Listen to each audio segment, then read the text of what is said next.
The Mood Tracker rolls on tonight, and we are headed to College Station, Texas. The Texas A&M Aggies. Now, I got a lot of love for Texas A&M right now.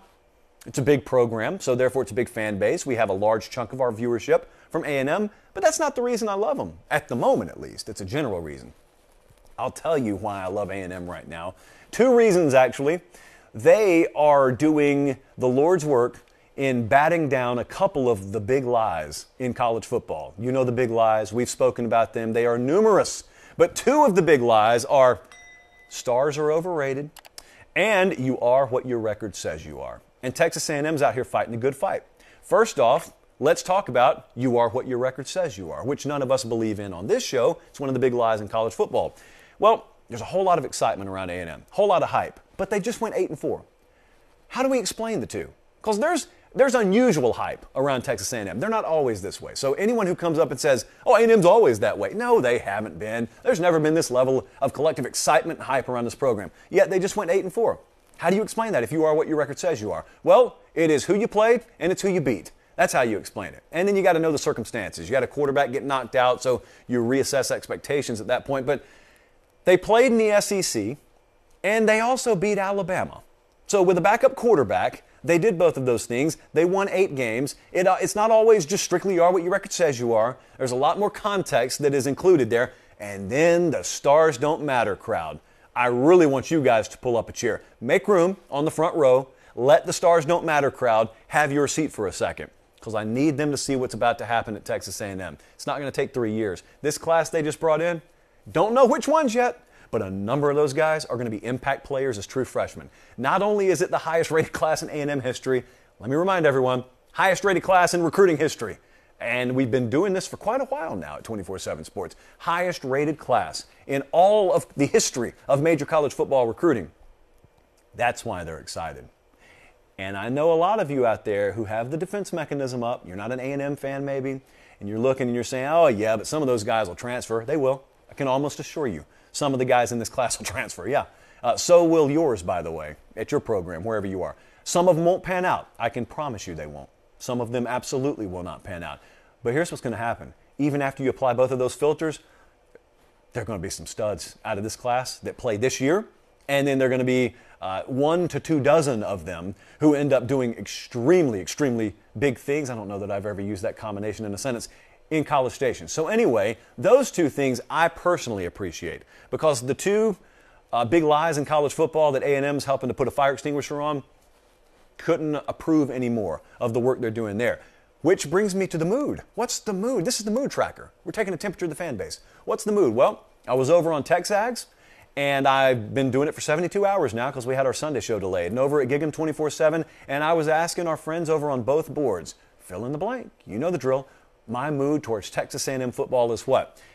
There were virtually no people that had any kind of temperament, but yet there's also not that collective. We're over the cliff now. You know, we've jumped. It's kind of a combination. It's kind of a blending of the two.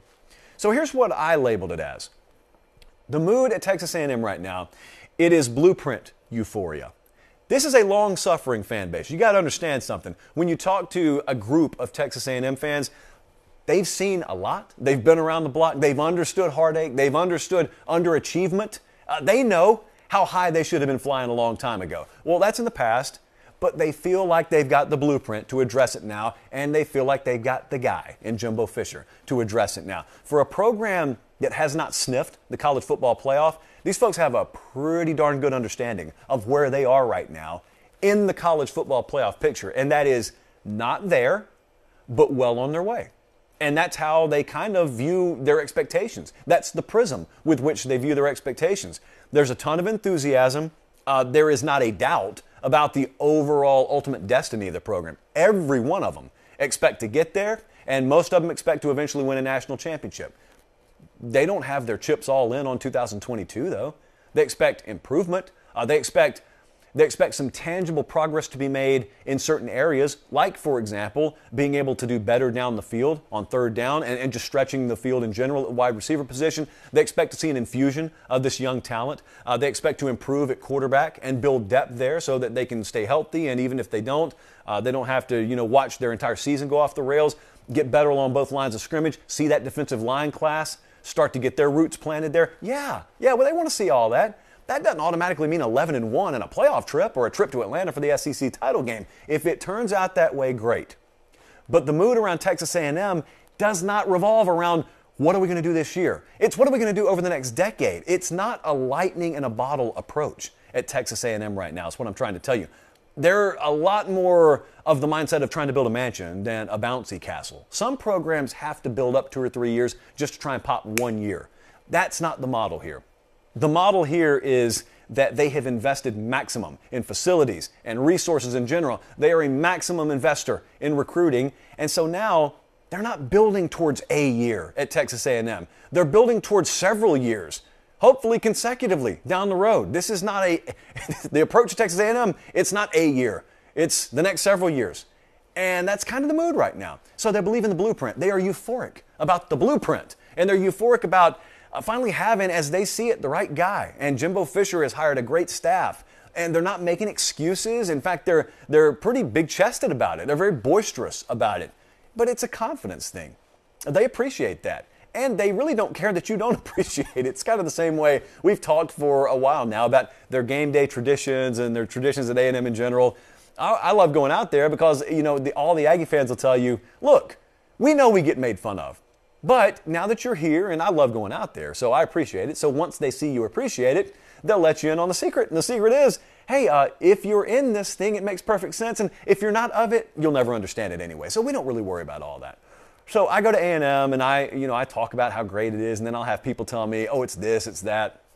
That's your opinion. I got mine. I happen to love it out there. Maybe it has something to do with the fact that it's always sold out in about 70 degrees when I go out there.